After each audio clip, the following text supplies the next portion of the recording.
الحمدللہ رب العالمین والعاقبۃ للمتقین والصلاۃ والسلام علی رسولہ الکریم اما بعد۔ اللہ کے بندو، یہ آخری عشرہ چل رہا ہے اور ختم ہونے میں بھی ٹائم نہیں لگے گا، کیونکہ آنے والی چیزیں بہت جلد آ جاتی ہیں اور ختم ہو جاتی ہیں۔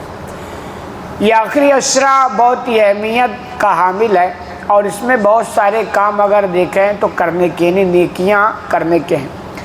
انہیں نیکیوں میں سے ایک بہت بڑی نیکی ہے توبہ و استغفار، یعنی اس آخری عشرے میں آپ کثرت سے اللہ رب العالمین سے معافی مانگیں، خاص طور پر لیلۃ القدر کو تلاش کرتے ہوئے، کیونکہ یہ سب سے بڑی کامیابی آپ کے لیے ہوگی کہ آپ کا رب آپ کے بارے میں کہہ دے کہ میں نے فلاں بندے کو معاف فرما دیا۔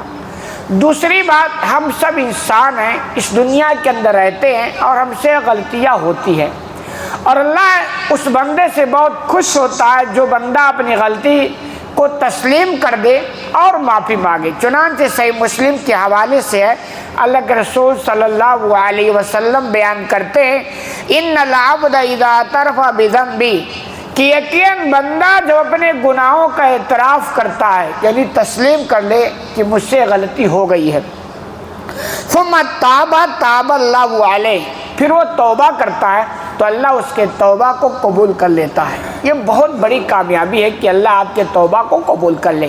تو آپ اس آخری عشرے میں کثرت سے اللہ سے معافی مانگیں، اپنے گناہوں پر شرمندہ ہوں، نادم ہوں، اعتراف کریں اور اللہ سے روئیں۔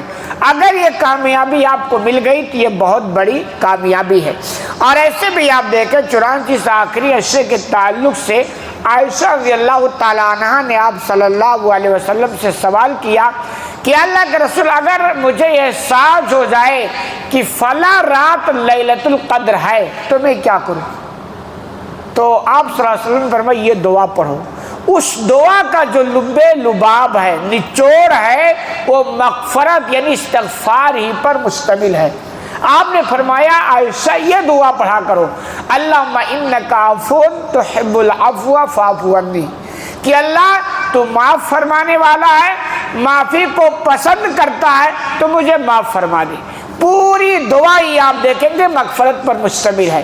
تو یہ بہت بڑی کامیابی ہے کہ آپ کو اللہ رب العالمین کے جانب سے مغفرت کا آپ کے بارے میں اعلان ہو جائے۔ ایک تیسری حدیث جس میں یہ بھی ہے کہ صلاۃ و دعوات مستجابات، اللہ کے رسول فرماتے ہیں کہ 3 دعائیں تو قبول ہی کی جاتی ہیں، 3 لوگوں کی دعائیں جو ہیں وہ رد نہیں کی جاتی ہیں۔ اسی میں سے آپ نے فرمایا دعوت الصائم، روزے دار کی دعا۔ آپ روزہ رکھتے ہیں اس آخری عشرے میں اور دعا کریں، آپ کی دعا انشاءاللہ اس آخری عشرے میں ضرور قبول ہوگی، رد نہیں کی جائے گی۔ ودعوت المظلوم، اسی طرح مظلوم کو یہ اس کی دعا بھی رد نہیں کی جاتی، قبول کی جاتی ہے۔ ودعوت المسافر، اسی طرح مسافر کی دعا بھی قبول کی جاتی ہے۔ تو جہاں 3 لوگ ہیں ان میں سے ایک روزے دار کی بھی ہے، ان دعا میں آپ استغفار کو کثرت سے شامل کریں کہ اللہ مجھے معاف فرما دے، کیونکہ جب بندہ اللہ سے معافی مانگتا ہے تو اللہ بہت خوش ہوتا ہے، اور یہ اس کی فطرت بھی ہے۔ آپ دیکھیں، آپ سفر میں ہو اور سفر میں کبھی کسی کو کچھ آپ سے ٹھوکر لگ جائے، ہاتھ لگ جائے، پیر لگ جائے اور آپ فوراً کہیں صاحب سوری، وہ بندہ کیا کرتا؟ کوئی بات نہیں، سفر ہے، ہو جاتا ہے، چلو معاف ہے، اور بندہ اکڑ جائے تو پھر آگے پنگا ہے۔ تو ایسے ہم دنیا میں کیا مسافر ہیں، سفر کر رہے ہیں، ہم سے کہیں نہ کہیں چوک ہو ہی جاتی ہے، غلطیاں ہو جاتی ہے۔ اس کا حل یہ ہے کہ آپ اپنے غلطی پر شرمندہ ہو، اعتراف کریں اور اللہ سے معافی مانگ لیں، اللہ بہت خوش ہوتا ہے۔